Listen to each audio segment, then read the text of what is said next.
Anybody have any readers? I got bifocals, Right here. everything's just blurry, just no matter how far. My readers are. Oh, they're called meeting to order. We're on TV. Yes. Let's have the roll call. Kessler. Here. Walters. Here. Warden. Here. Ewert. Here. Benner. Here. Parton. Here. Crum. Here. Thompson. Tonight's invocation will be given by John Meadows for the Christian Chapel Foursquare. All right, let us pray. Father, we thank you that you decided we needed help and you sent your son. And Lord, we thank you that you made that decision and did the loving sacrifice to bring us into your presence. I just ask that your spirit be with each and every person here, Lord, as we make all the decisions we need to make. And Lord, I just ask that individually we'll make good decisions and make Hayesville a place you want to live. In Jesus' name, amen. Amen. Pledge allegiance.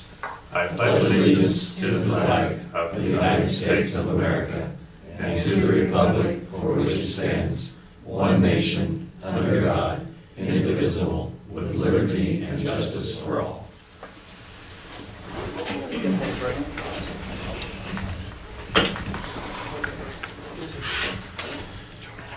We got presentation approval of minutes of June 28, 2021. Mr. Benner. I make a motion that we approve the minutes of June 28, 2021. Second. Most second to approve the minutes of June 28, 2021.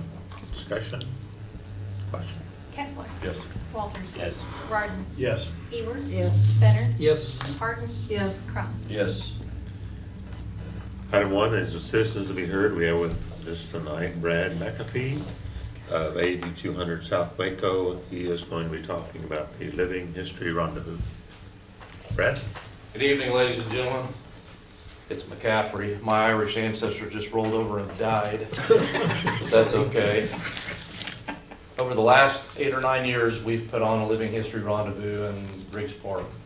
And Kathy Hurley usually is the one that comes to bid for our spot in the park, but unfortunately she's having some pretty serious health issues and her husband just had a triple bypass. So last year, due to the damnation of the COVID, we canceled our event. And so this year we're praying that we're not hit by the damnation of the COVID. So we would like to borrow your park, Riggs Park. November 4th would be a Thursday, and that would be our day to set up. The 5th and the 6th would be our camps, and then the 7th, which is a Sunday, would be to tear down. I don't know how hard I have to beg, plead, or borrow to get you guys to throw mercy on my court, but I will tell you that the year, see, last year was 2020, so 2019, we hosted at least 600 school children. And that's huge, because they don't teach my history, the history that we teach in your classrooms. And I know that for a fact because my son teaches in this school system, and my daughter-in-law teaches in this school system, and my wife is a librarian aide in this school system. So they're leaving it up to us to teach the history that they can't. So I'm asking for your part. So what they're looking for is from November the 4th through November the 7th, Correct. the use of Riggs Park for the Living History Rendezvous. Mr. Rardon?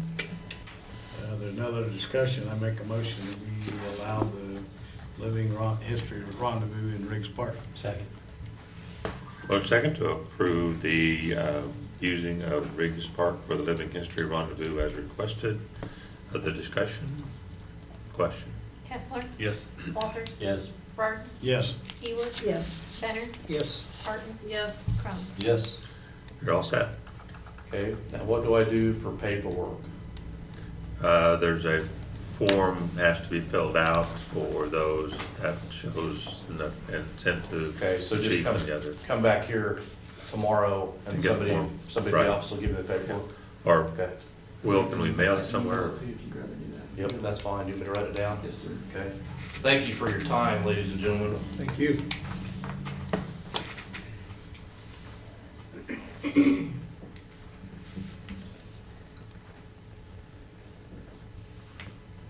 Item 2 is the approval of license bonds. We have nothing. And item 3 is introduction of ordinance and resolutions. A, the Country Lakes infrastructure improvements. All right, nope, thank you very much. First thing that we'll have there is needing to Safe, man. have a public hearing. So a public hearing for receiving written oral or objection and considering this assessment. So we need a motion to open a public hearing. Mr. Crump? I make a motion that we open a public hearing for the purpose of receiving written or oral objections and considering proposed assessments for the cost of certain internal improvements as presented. Second. So we have a motion and a second to open this public hearing. Any other discussion? Question? Kessler. Yes. Walters. Yes. Barton. Yes. Ewart. Yes. Benner. Yes. Barton. Yes. Crump. Yes. Public hearing is now open. Do we have any council members have any outside contact regarding this assessment? If so, please let us know and tell us what was said. Any council members have a conflict of interest? If so, please disqualify yourself and let us know. Has the city received any written or electronic communications on this matter? No? So now is time, if anyone is here from the public that wants to speak, to present any factual information. Seeing no one. Is there any questions now from the council anywhere about this? If not, then we need a motion to close the public hearing. Mr. Crum? I make a motion that we close the public hearing on the Country Lakes Edition infrastructure improvements. Second. Motion second to close the public hearing on the infrastructure of the Country Lakes. Discussion? Question? Kessler. Yes. Walters. Yes. Barton. Yes. Ewart. Yes. Benner. Yes. Barton. Yes. Crump. Yes. Item B is this is the ordinance for levying special assessments on certain property to pay for the cost of these improvements as previously authorized by our resolution providing for selection of such special assessments.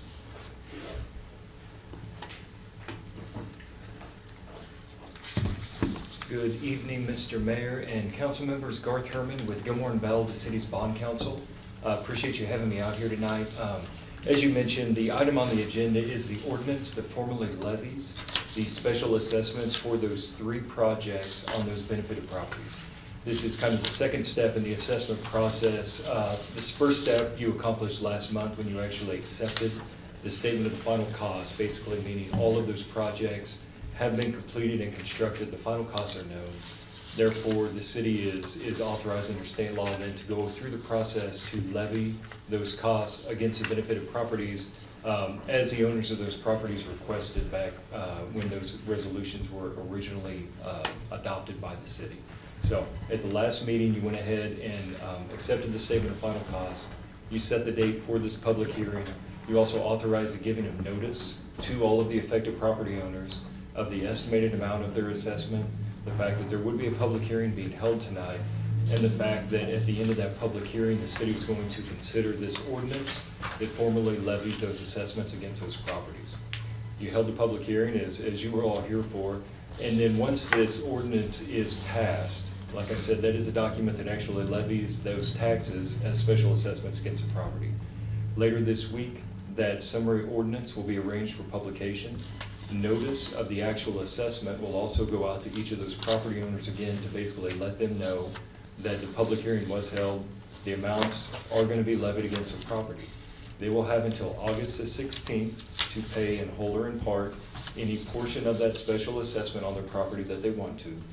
After August the 16th is passed, then any unpaid amounts are going to be levied over a period of 20 years. And then the cost to repay these projects, including the temporary notes that the city issued to provide the construction financing, those costs will be formally bonded with a city general obligation bond issue. There will also be a 20-year bond issue, and that's in essence where the money will come from to pay off that temporary note that provided that construction financing.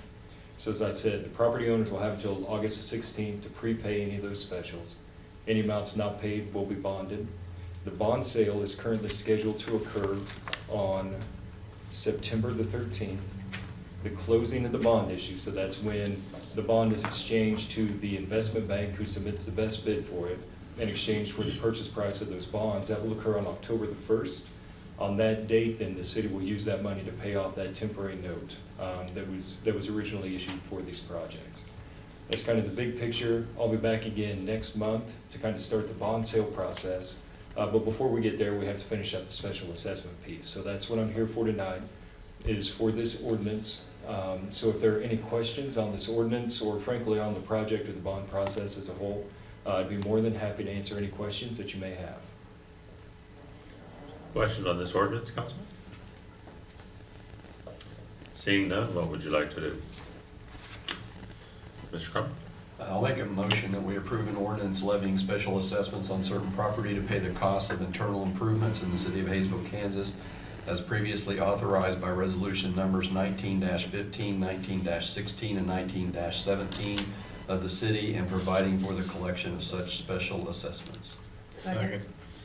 Motion and second to approve the ordinance on levying special assessments as presented. Other discussion? Question? Kessler. Yes. Walter. Yes. Rardon. Yes. Ewart. Yes. Benner. Yes. Parton. Yes. Crump. Yes. Very good, Thank you all very much. Move on to item 4, which is notice communications. The first one is governing body announcements. Mr. Crum? Summer story time is every Thursday morning through the summer at 10:30 on Thursdays. Coming up tomorrow is the 2:30 in the afternoon is a summer movie matinee. The movie is Ferdinand. On the July 17th from 9 to 11, the Friends of the Library will be having a book sale. And then beginning on July 19th at 10 o'clock, the 41st annual citywide garage sale permits go on sale at the library. And a reminder, the citywide garage sale is August 14th and 15th this coming year. On the 20th is their next summer matinee, and it's Finding Nemo. And on the 27th, the movie will be Finding Dory. So there's a back-to-back week that you could go watch Finding Nemo and then Finding Dory. Those are things that are upcoming at the library. And then, so everybody's aware, they are having open enrollment. Online is open for USD 261 too, for people that are wanting to get enrolled. That's all I've got. Very good. Any other announcements before I read the senior center? Senior Center, Tuesday, the 13th of July, there's a steps class at 10. Wednesday, July 14th, donuts and coffee, 8:30. Commodities at 1 o'clock. Bustle shopping trip, is at 1 o'clock. Tuesday, July 20th, they have an ice cream social at 12:30. Wednesday, July 21st, they have the mobile vegetable market at 11:30. On Thursday, July 22nd, they have a tour of Hayesville with the Hayesville Hustle. Leaves at 9:50. Friday the 23rd, they have a Christmas July event at 12:30. And Saturday, July 4th, they've got breakfast and the game room's open until noon. Hayesville Hustle, 80 rides over the last 2 weeks, and then 6 new registration over the last 2 weeks. Those are your senior center and Hayesville Hustle. Anything addition you may have thought of? Nope. We'll go then to item B, which is the Sedgwick County Fire Station 34's monthly report. I don't know if there's any questions about that. If not, then we C is a letter from the league, and D is a email from Cox Communication. So nothing there. We'll move on to item 5, old business. A is a consideration of the Shook Edition preliminary and final plats.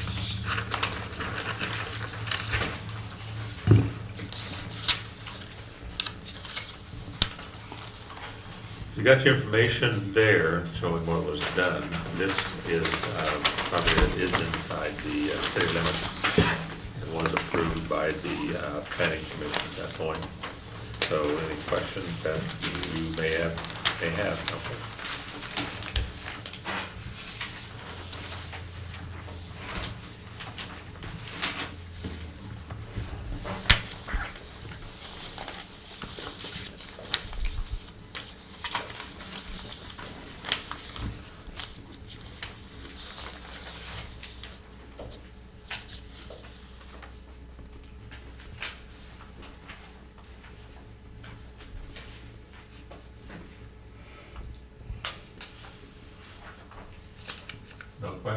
like to approve the plat, preliminary and final plat.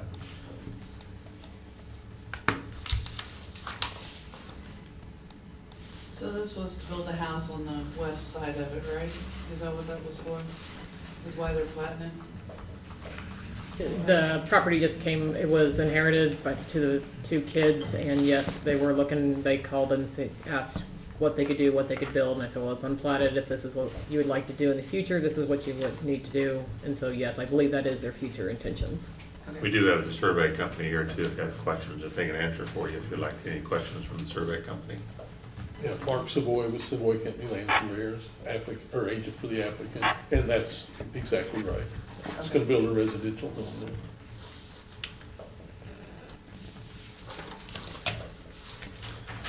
Ms. Martin? I make a motion, we accept the preliminary and the final plat for Shook Addition. Ms. Gaster, question? So it looked like they were dividing this into two. There's gonna be like an entrance on A Street and an entrance on Broadway Street for these two lots. Entrance, you say two entrances? Yeah, there's an existing drive entrance, on Broadway, but they wanna build on the, west part of that, so they'll be coming off of A Street. Actually, it's not A Street, it's Sunnyside, right? Pardon? It's Sunnyside, not A Street. Oh, Sunnyside, yes. I used to live over there, because that kind of confused me. I was like, okay. So they have two entrances, one off Sunnyside and one off Broadway then. Right. Right. So they'll need to change that, because it says it's A Street. Says A Street on it. So It's need A to Street on the fix- plan. Isn't that just a single lane one though? Isn't One A way Street, going just- south. is Sunnyside the same? Sunnyside going south. Oh, yeah, so that'll need to change then. Okay. No problem. A Street. So we approve it, we need to approve that change to the plat. On Mr. Mayor, I looked at the Citrus County GIS, it is A Street, not Sunnyside, so A Street is correct. Oh, A okay. Street is correct, okay. Ms. Crum, question? Yeah, if it's zoned heavy commercial and they're looking to build a house, will they have to come and ask for a zoning change for that? Yes. Did you explain that to them? Sunnyside's to the When we east. talked several months ago, Sunnyside's to the east. I don't know if that came up, it's been several months, and then they went to Mark, If you look at the so plat. it hasn't came up yet. Yes, they probably should have done the same, but I don't know if they're ready to build on it yet either, so you might know more. As far as I knew, the, industrial zoning would allow residential home on it. If it doesn't, No, it'll have to have its own change. I'll let you know. Other question, we know that the A Street is correct, not the other, so Right. the drawing of the plat and everything is correct. And again, we'll just answer the question on the zoning. If they truly want to build, they would need to do a zone change at this point. So it's already zoned as heavy commercial. Yeah. So it's really the plat and that we're looking at though. Yeah, after I looked at the map a little closer, I realized that was part of the salvage. Okay, yeah, that's why it was heavy commercial. We've got a motion and second, I think I heard. Further discussion? Question? Kessler, Yes. Walters, Yes. Rodden, Yes. Ewert. Yes. Benner, Yes. Harton. Yes. Crum. Yes. Very good. Second one is the consideration of Bowden Little Acres preliminary and final plat. This one is outside of the city on South Seneca. Questions on that plat?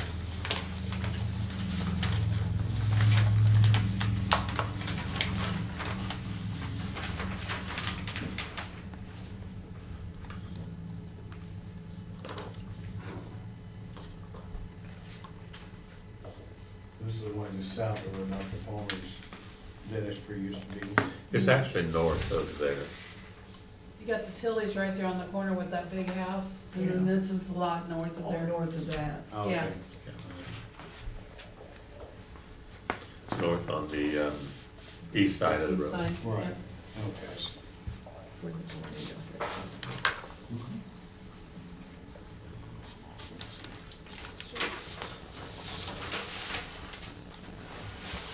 Question anywhere, council?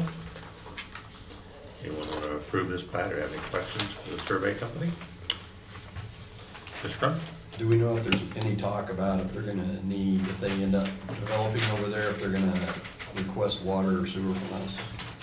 My understanding, and again, if they request those, they'll have to sign a petition for annexation at the time we may annex, and they've been told that, so they know that.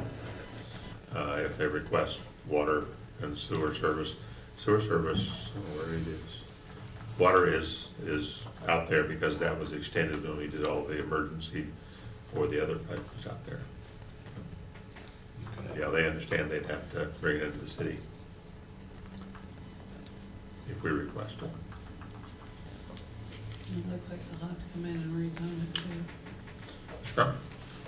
If there's no other discussion, I'll go ahead and make a motion that we approve Baden's Little Acre preliminary and final plat. Second. Both seconds to approve the Baden's Little Acres preliminary and final plat. Other discussion at all? Question? Hessler? Yes. Walters? Yes. Rardon? Yes. Ewert? Yes. Benner? Yes. Harton? Yes. Crump? Yes. They're all set. Thank you very much. Moving on, then, item C is a consideration of bids for the Sunset Fields paving and drainage improvements. You got Tony's memo there, plus you got your bid tabs that are there also. This didn't come in where we wanted it. We truly were looking at the original bid of about $1 million. Low bid in Corneo's come in at $1.5 million.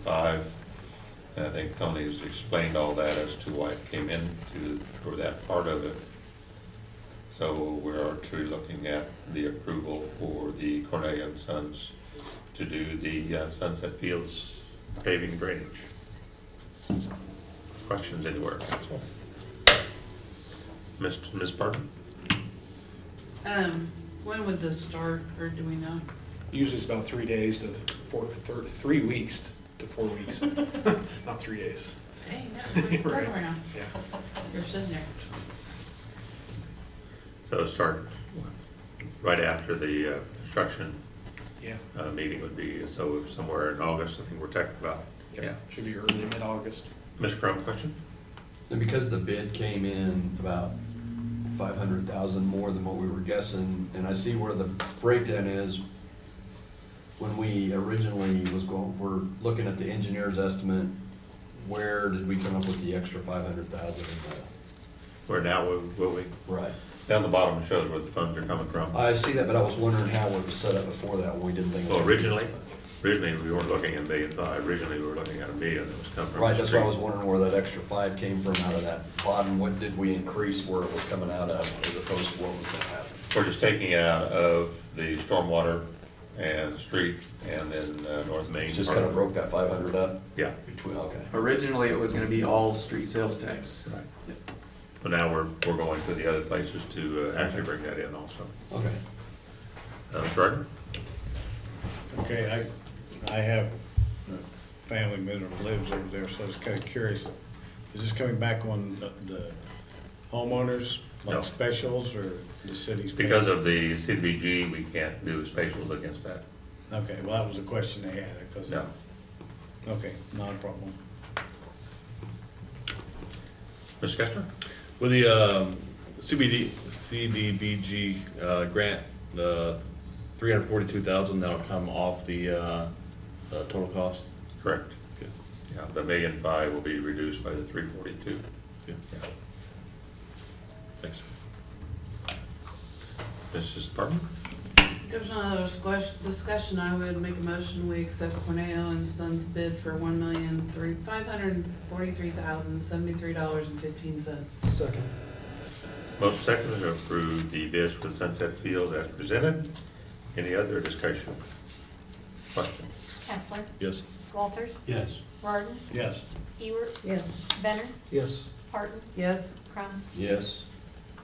We're finding that's the problem, as everyone knows, we've heard about the inflation cost happening, and this is what happened to us in the inflation that has jumped up for this project.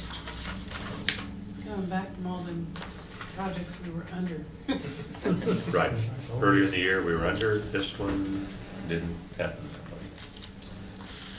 Item D is consideration agreement with PEC for the Hungerford water line. Good evening, Mayor and Council. Before you tonight is a typical water line agreement with PEC. It is for the Hungerford water line replacement. It is a cast iron water main, 4-inch right now, installed in the 1950s.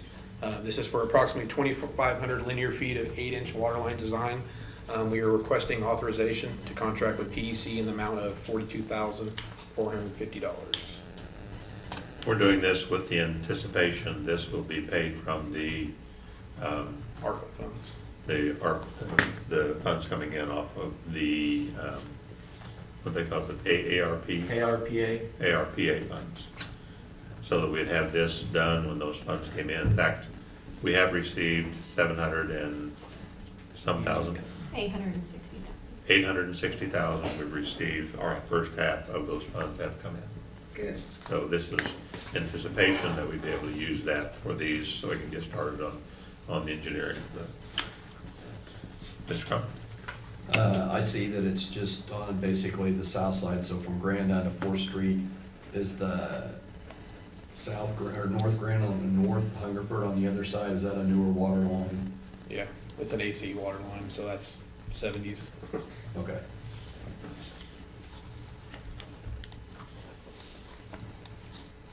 Other questions? Motion? Ms. Barton? I make a motion, we accept the contract with PEC. Second. Motion second to approve the contractor's agreement with PEC for the Hungerford water line. Other discussion? Question? Kessler, Yes. Walters. Yes. Martin, Yes. Ewert, Yes. Benner, Yes. Parton, Yes. Crown. Yes. Thank you. We're getting into item E. It's the presentation of the 2022 budget and approval of the notice to exceed the revenue neutral rate, whatever that means. I know what it Sure, you'll means. tell us. I know what it means. We'll explain that. Good. For the presentation tonight, here's a basic summary. We'll look at the mill levy comparison showing last year's certified rate to the proposed rate, look at the increased valuation of the city, review the sales tax funds and the estimate for the city's 1% sales tax, look at staff adjustments, personnel detail, which is concerning pay rates, the debt service of the city, some upcoming capital expenditures, some items that we had originally looked at in the proposed 2022 budget that we were able to shift in the 2021 budget, look at the reserve target that we're proposing, and then go over next steps as it relates to the kind of the new legislation on the from the state, Senate Bill 13. This sheet shows the mill levy comparison.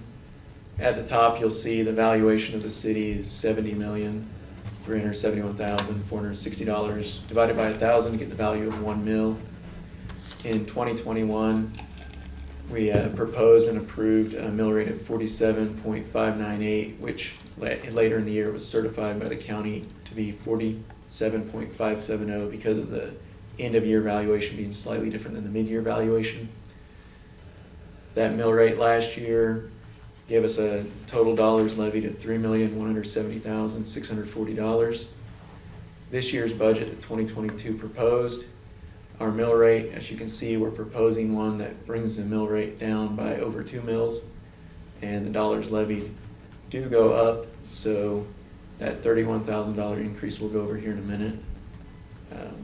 Mayor, do you have anything else on this slide?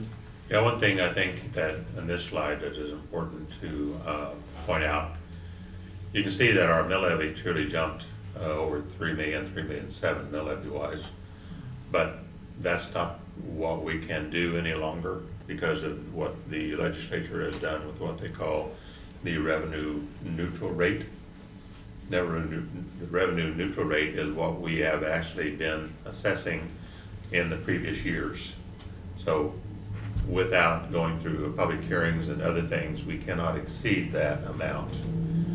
But what happens is, if you look at the line item on the library, you'll see that the library's 5.25 mils, we still have to use the $70 million figure for the library because of mills, which actually will give the library almost a $20,000 increase because we have to use mills or mill levy, even though what we have to do in our own general ledger budget is use the revenue neutral rate. So what that says is that takes $20,000 out of your general ledger using. We have to give that library because it was mill levy. That's, I think, real important. You need to see what the legislature has done to us with this revenue neutral rate that they have imposed on us with our budget. The other one is law enforcement, which is not a big deal. We can control the law enforcement budget because it's a general ledger budget, but we can control that because we can transfer different things within law enforcement. It's about $7,000 because we have 2 mills that are there. Those are the 2 things that we actually budget from mills, and we have to use the $70 million figure, but our revenue neutral rate was worked off of the 67 million figure is what we worked off that we can't exceed unless we do some different things at this point. I think that's real important. You can see what happens to us. If that was to continue and we were never to exceed the revenue neutral rate, the revenue neutral rate is set off of your 2020 figures. So if we were never to exceed the revenue neutral rate and your mill levy value of the city was continue to rise, your library is going to eat up all your money because we have to fund that off of the mill levy for the library. So say say we went to 75,000 next year, 75 million, excuse me. Take that figure and you can see what that would do to us. That comes out of your general ledger unless you want to exceed the revenue neutral rate. Your revenue neutral rate is set now as to what that figure is on 2020. You can't change it unless we do the approval of exceeding the revenue neutral rate. All that says, I mean, that's what's basically happened to us in this slide I wanted to point out to you. Questions there, Mr. Crump? The way we fund the library, is that in one of our ordinances? Do we need to go in and look at that in case this doesn't change and change the way we say we fund the library, or do we have to do it through mills all the time, or is there an ordinance we can change? If you look at the state law, it's through mills, through our mill levy. Okay, so we can't adjust it? Okay. Yeah. In fact, they could actually come in and request more if they wanted to. But no, we've looked at that one to say, okay, what's happened to us? No, we got to do it on mills. Okay. Okay. This one's just a visual showing from 2012 through the 2022 proposed budget, a visual where you can see the general fund is blue, debt service is the mustard yellow, and the green one's the library, which stays 5.25. Law enforcement's the next one, and special liabilities at the top. Here's the actual valuation number from 2020. It was at 66.652 million. And you can see the difference that the mayor mentioned is 3.719 million. If we had the same mill rate as our certified mill rate, if we proposed the same rate, that would give $176,000 more for the 2022 proposed budget. But what we've done, and I mentioned the $31,000 number, we asked the county to send us the new construction and renovation valuation increase, and that came out to be $655,000. So we took that and calculated the $31,000 based off the certified mill rate. So what we've proposed in the 2022 budget is changing the total dollars levied, increasing it by the $31,000 to capture the new construction and renovation. And I would say, and the mayor may have more to add to this, but the state, when they were looking at Senate Bill 13, they based it loosely on what Utah's had in place for several years. But what Utah has is an allowance to capture new construction. The state did not allow us to capture new construction. So you'll see on the proposed budget, we've got $31,000 more proposed than we levied last year, which is going to put us over the revenue neutral rate. But if we don't capture the new construction now, never be able to capture it later unless you go over the revenue neutral rate. And I think it's where we actually say back to the state, you didn't put this in there, you should have put it in there, so we're gonna do this and capture the new growth. Because if we don't, then each of those there's no benefit to the city to grow itself, because eventually you'll run into an issue providing services if you can never capture new growth. Mayor? As Will said, if we don't take in the growth of new construction and to remodel, then you're gonna lose it. Those people will not pay for anything in your general ledger. You cannot use that if you continue with the revenue neutral rate. So anything that has to do with our general fund, police, parks, those type of things, these people's valuation will not be used unless you exceed the revenue neutral rate. And I just have a real problem of someone coming in and not helping pay for those things. The other one that we are not saying we want to use truly comes from what people are complaining about. The value of their properties have increased, is what it amounts to. And because the value of their properties have increased, that's what's increased the value of the city. We're not proposing to tax those people anymore or using their evaluation. All we're talking about now is just the people that haven't paid previously. All the people that are there are still paying, that were here, so they are still paying for those services. The one thing that we will have to look at in years forward is what the inflation rate may be. General fund truly has things in the general fund that are paid for with fuel, parks, police salaries, and all those type of things. There's an inflation rate to those. So they don't want us to use the $3 million or $3 million on those people, but at some point we're going to have to take inflation into factor here, because if you're staying with your revenue neutral rate, you can't use those funds unless you exceed that revenue neutral rate to pay for any inflation dollars that happen to you. I don't myself see that as being very fair. We can go through, we have to do the public hearing and so on and so forth, but I think those people eventually have to help pay for the inflation that happens to us out there.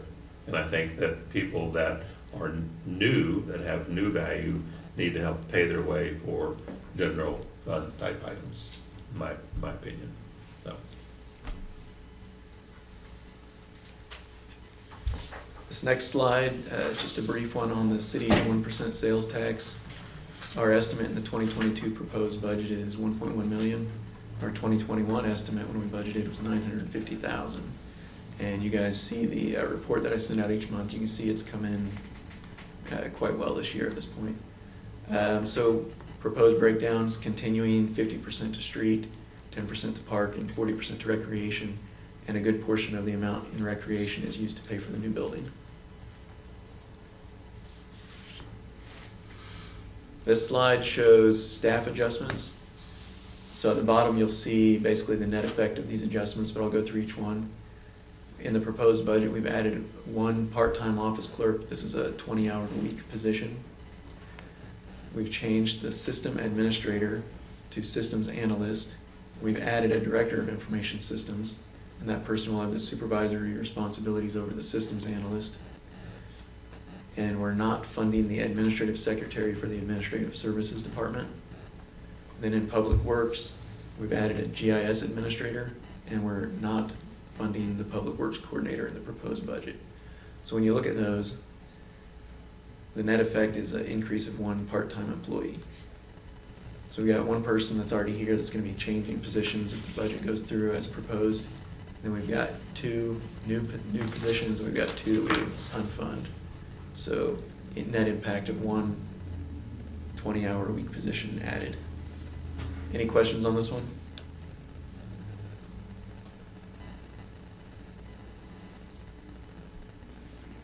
I'm going to move on. If you have any at the end, we can come back.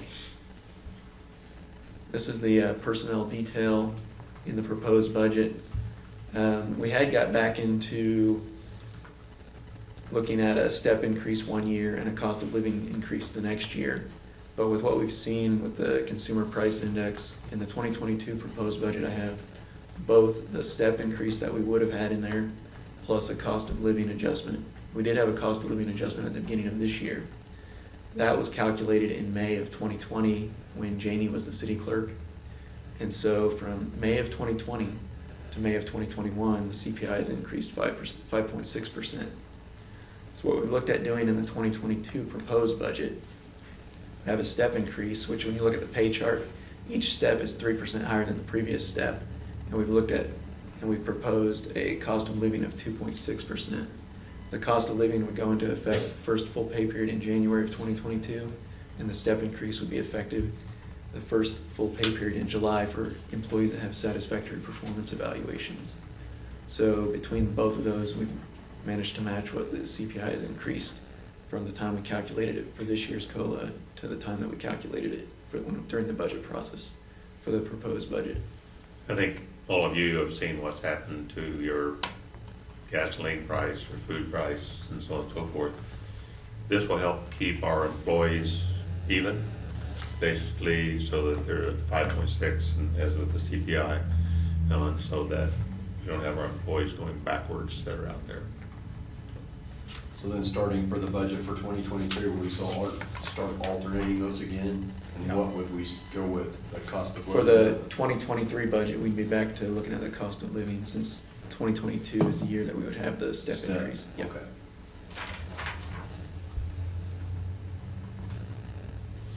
This one has some basic information on our outstanding debt service, general obligation bonds.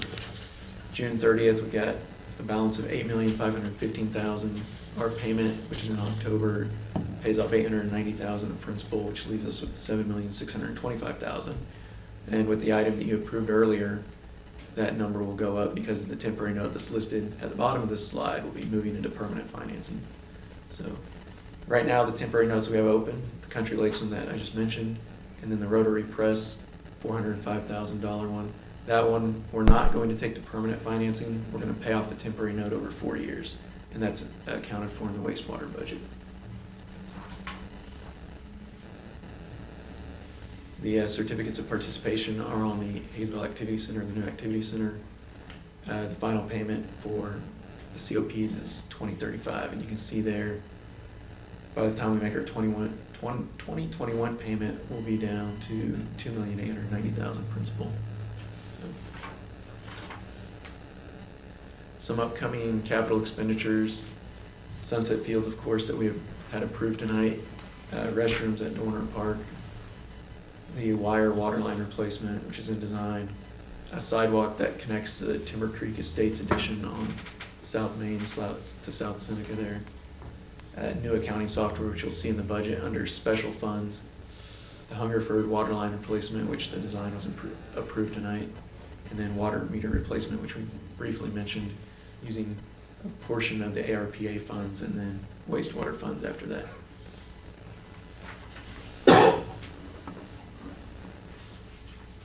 This slide shows things that department heads originally proposed to be in the 2022 budget that I have moved into the 2021 revised budget. Reasons being, we had quite a bit of a reduction in expenditures in 2022. We did receive our expected revenues. There was not a drop off in revenues. And also we received quite a bit of money as reimbursement for CARES Act expenditures that we made in 2020. We received the reimbursement in 2021 from the county. One of the main reasons that I would propose moving all these into the 2021 revised budget is based on my conversations with Moody's, who's done our last several bond ratings. They have a lot of questions whenever our carryover goes down. So if I had left those in the 2022 proposed budget, we'd have a much higher carryover going into 2022 and then a lower carryover coming out of 2022. So what I wanted to make sure is that we have a pretty much more of a smooth carryover amount so that they don't question why the carryover dropped, because a lot of times they don't look at why it increased, they just try to ding you when it goes down. So you'll see when you look in the budget that's in the packet, when you look on the general revenue page, you can see the proposed carryovers going into next year and then into next year. So The items that I moved into the 2020 revised would be the accounting software, park department truck with dump body, the park department gator. Those are both replacement vehicles. A code enforcement truck, also replacing the vehicle the code enforcement officer is currently using. And then 1/3 of the cost of the police department radio replacement. We actually moved $33,000 last year into a reserve fund, and we had scheduled for $33,000 in 2021 and also in 2022. So I moved that $33,000 back into 2021, so you'll see that as a $66,000 item in the 2021 revised line. Reserve target, this is something that we added in back in the 2020 budget. At that point, we had a $300,000 target. We did increase that last year, and it was based on some uncertainty that we kept hearing we were gonna have from the different entities that we listened to. That was $500,000 what we raised that to. What I've done this year is keep that at $500,000. So our carryover that's in the proposed budget at the end of 2022 is $500,000. That's the same as we had with our budgeting processes last time. These are the next steps that I've got. Since we're capturing the new construction in the proposed budget of $31,000, what we would need to do is inform the county clerk of our intent to exceed the revenue neutral rate. And that would have to be done by a formal motion by the governing body. In that motion, we would have to state our intent to exceed the revenue neutral rate. We would have to state the date, time, and location of the revenue neutral rate public hearing. And we would have to state the proposed tax rate. So I've got those all listed on this slide. The public hearing for revenue neutral rate would have to be based on the new law between August 20th and September 20th. So I put it at the first council meeting in that time frame. And I've put there 45.500 mills, which is our mill rate in the proposed 2022 budget that's in the packet. So I would ask you guys to make that motion tonight. After that, at the next council meeting, the July 26th council meeting, I would have within the council packet, I would have the state budget format for the public hearing notice. So you can see both of those in the format that they would be in the state budget. And then I would ask for approval to publish those notices of hearing. And then we could hold the revenue neutral rate public hearing and the regular budget hearing both on August 23rd. And during the revenue neutral rate hearing, the council would have to pass a resolution during that hearing to exceed the revenue neutral rate. And then once that would be completed, we could have our regular budget hearing, public hearing after that at the same council meeting. I think that leads to the questions slide, which it does. The only city that I've seen so far on their budgets is Clearwater. Clearwater took in all of their money, all the increase in their value. They decided not to drop their mill levy, and they're exceeding their revenue neutral rate by whatever the total gain of their city was. Where we're looking at only taking new construction and remodel, they took in everything in Clearwater. So that was the only other one that I've seen out there city-wise that has done anything in their budget at this point. Well, could I see the slide again between the jobs that we're not gonna have and the one addition that we have? Yes.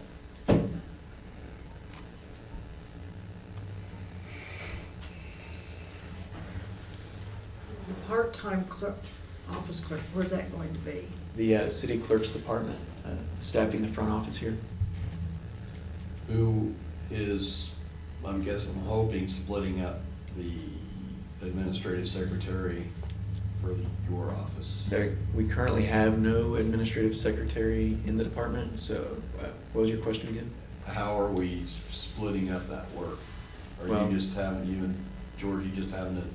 One of the things that person did was, attend council meetings Right. and call, so Angie's taken that over. Another thing was the minutes from the council meeting, and Angie has someone in her department working on the minutes. And then other things that employee did, yes, Georgie and I are taking care of several of those things. But there are several things that we had done in the past few years that we're no longer doing, including the Hayesville Forward and the Mayor's Youth Council and the classes with the Hayesville High School. So there are several things that came off the plate, yes. Okay, on the sheet that you gave us that's got the large font on it, I will point out those and also go over those. I was gonna say, I see the administrative secretary is 16 and the public works coordinator is 27. Is that part-time office clerk? Are we added on here somewhere? It's already a position, so we do not have to add that one onto the pay chart. If you look at line 5, office clerk, it would Okay, just be somebody working in that position but part-time. okay. And the only other question I had on that was the public works coordinator. I know that we have a assistant public works director. Is that one, do we have somebody in that position? Yes, we do. That's a Kale Topeka. Okay, so do we currently have a coordinator? We do currently have a public works coordinator, and that's the person I'd be going into this GIS administrator position. Okay. So we're not cutting anybody. Yeah, He's gonna change positions and we're not gonna fill that position that's currently there. correct. Okay, what's the coordinator's job? Tony? Tony would, So basically, I mean, special projects, a lot of it, we were looking at doing inspections for utility development projects. Since that time, you know, we knew hiring that position, we were trying to find some GIS skills the position had. The person we hired is tremendous with GIS. We've grown our GIS since he's been here tremendously. It's part of our everyday lives. Asset management to work orders and continue to grow. And to be competitive and keep anybody skilled in the GIS field, that's what these changes were needed. okay. Thank you. I had a question on that same slide too. What, when we changed the system administrator to systems analyst, was that a change in job function or responsibility or just title? Yes, and the next item in the council packet shows the full job description for that position. And so, I don't know if you had a chance to scroll through and look at that. Georgie put that job description together as it's in her department.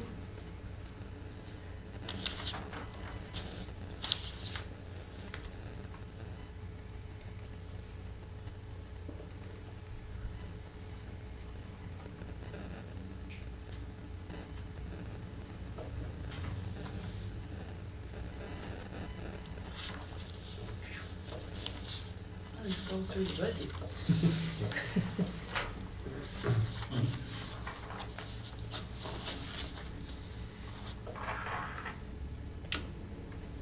Ms. Custer, question? Could you go back to the last slide, please? The one that was just up there. The very last slide. The very last one with the next steps. Correct, yes.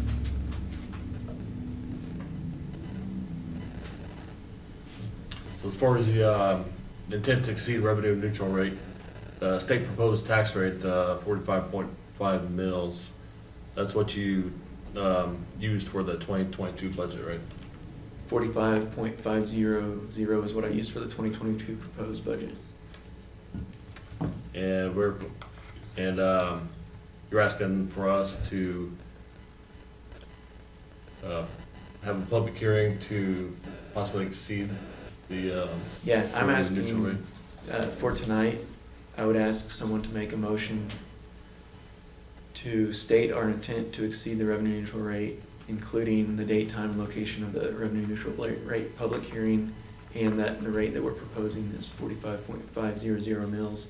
Then I would be able to send that information to the county clerk, which I would have to do by July 20th. What was the mill levy though for what the state did? 45.056, I believe. So that's what I was wondering. yeah, the state was a little lower than that, Yeah, I can go back to that. too. 45.05.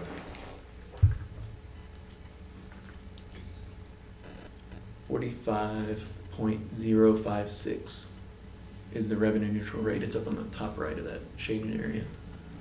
So what we're looking at is 45.5 instead of the 45.056. So you're looking at less than a half of a mil increase is all we're looking at this point. So it's What about the revenue neutral rate on the mill levy was. So it's about 35,000 or so. A little over 31,000. 31,000. and that just captures the new stuff. New step on Yes. Yeah. So we're not exceeding the revenue neutral rate mill levy by very little at all. And we're still giving a, over a 2 mil decrease in our mill levy.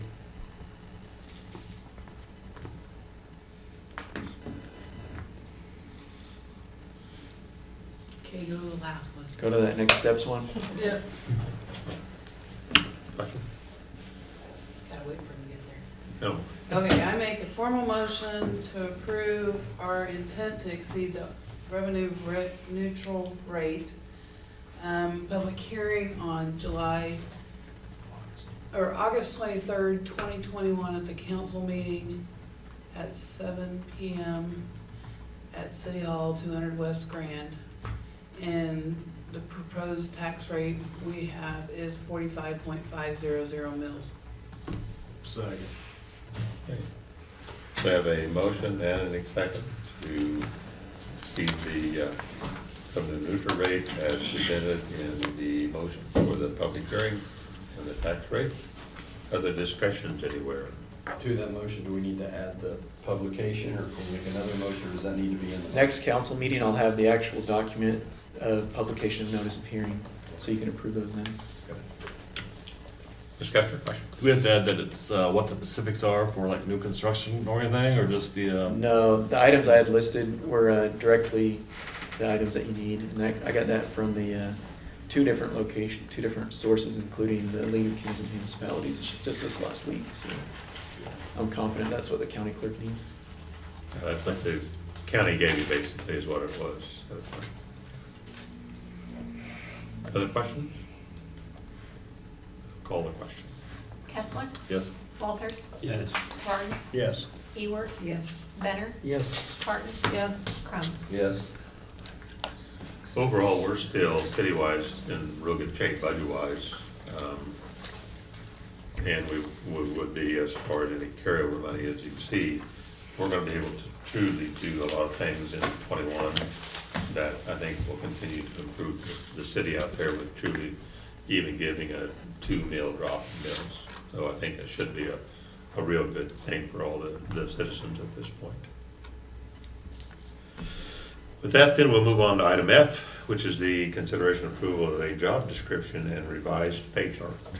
So the job descriptions are in your packet. They are the job descriptions that we just talked about in the budget presentation. And the pay chart, I failed to get in there when I reviewed the packet Friday, so I put it at the bench. And it is a little bit smaller.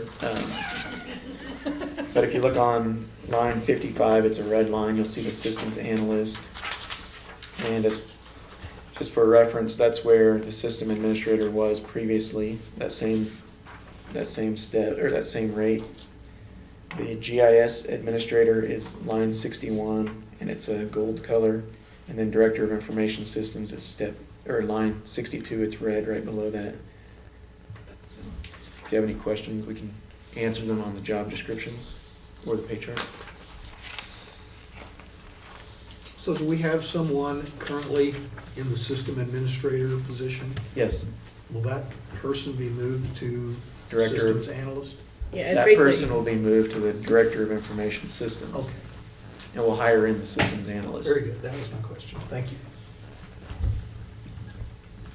Other question? Motion?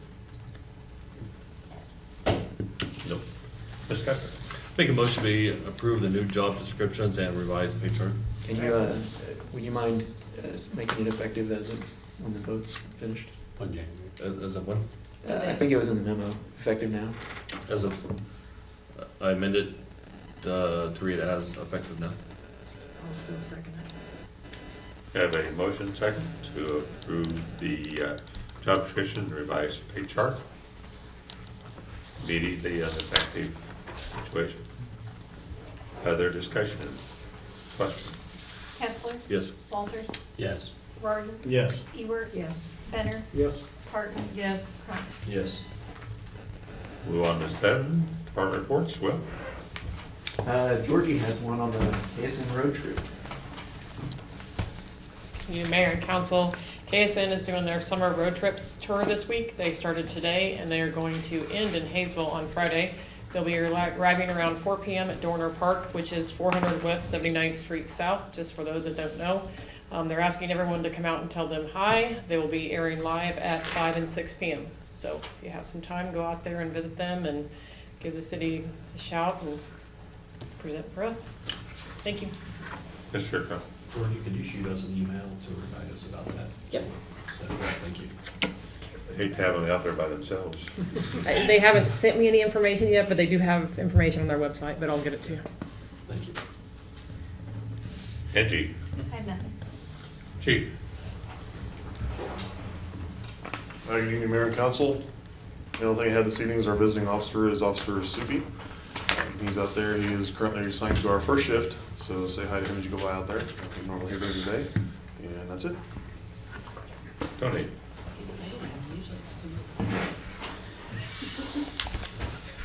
Good evening. First off, please take note of the new code enforcement summary that's been provided in your guys' packet. The intent is to provide more data related to open and closed cases. Also on the GIS topic, all of our code enforcement data entry is all compiled through GIS now. Update on North Main, beginning tomorrow, the contractor will be moving traffic to the far east lanes on North Main. So head-to-head traffic on the far east lanes. They will begin removing the final lane on the west side of North Main. Thank you. No rain. Are they still gonna keep the driveways closed, or how are they gonna do that? Yes, all the driveways are open on the east side. On the west side, they are going to be closing Fager. Anita will be open, Sarah Lane will be closed, and then vice versa. We've been lucky so far with this warmer weather. Our testing, once concrete is poured, is usually about 2 to 4 days, not the typical 10 days. We've talked to all the business owners in that area, talked about, concerns with people cutting through parking lots, things like that. Business owners did not bring up any concerns if and when that may happen. So they will be able to make left turns in certain places and then still get from one street to the other over there. I know like Cash Savers has got 2 driveways. Are they gonna finish the one driveway so that they can? Yeah, there's one business, Main Street Liquor, that has one driveway. They're gonna do half and half. Other than that, every business has an avenue to get to. Yeah, So, This is the real except for Hayesville Health Mart. bad part of it as far as the traffic. yeah, and like I said, we talked to all the business owners probably about a month and a half ago, let them know what was coming, and then we regrouped with them late last week to kind of, hey, we're at that point now. This will be happening, so, thank you. Thanks, Tony. Rob?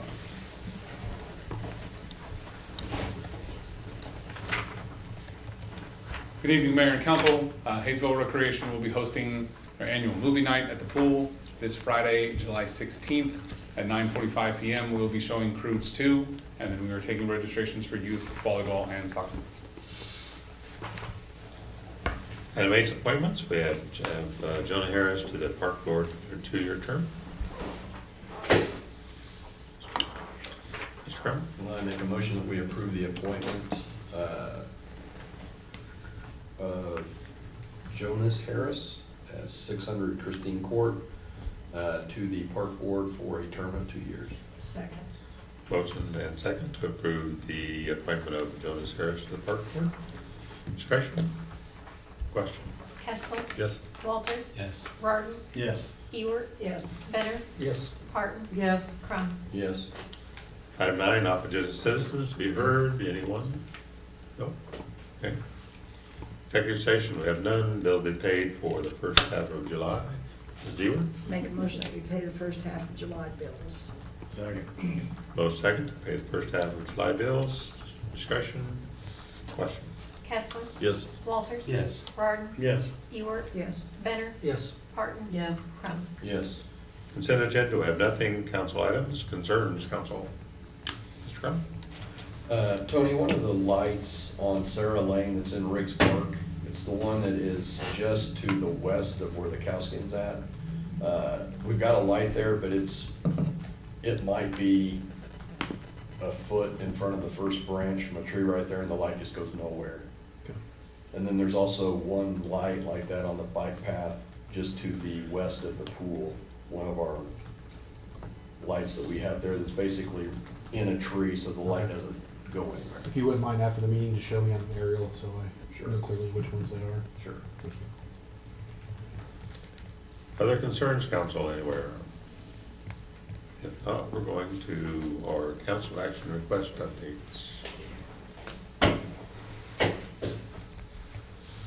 Good evening. In an effort to get us out of here before dark, I'm just going to touch base on the action requests that are still open, but feel free to ask any questions on those that are closed. 6404 Pleasant, last week we tried to obtain an update from the homeowner. We weren't able to get one, but we talked to the county. They still have an offer of a roll-off container plus tipping fees available to them. Early on when we spoke to them, they have 30 days to take care of the issues, which would be July 24th. If that does not happen, we will look at unsafe structure through city code. 210 Kane Drive, the business owner has communicated they have weed eated, and as of today, they also actually sprayed for the weeds as well, so that one will be closed.